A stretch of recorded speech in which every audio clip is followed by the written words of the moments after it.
Hello, in this video I will be showing you how to make iPhone accept calls from only contacts.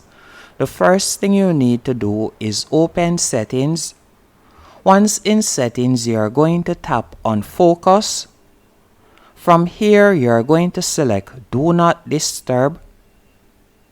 Then you are going to select people, right where you see people, and you are going to tap on phone calls, allow calls from, and you are going to select contacts only. Now that you have selected contacts only, depending on the model iPhone that you have, you are either going to swipe down from the top right hand corner or you are going to swipe up, and after doing that you will see a half moon icon right where you see work on my screen, and you are going to simply tap on that, and you are going to tap on do not disturb, and from now on you will only be able to receive calls from your contacts only, and that's it.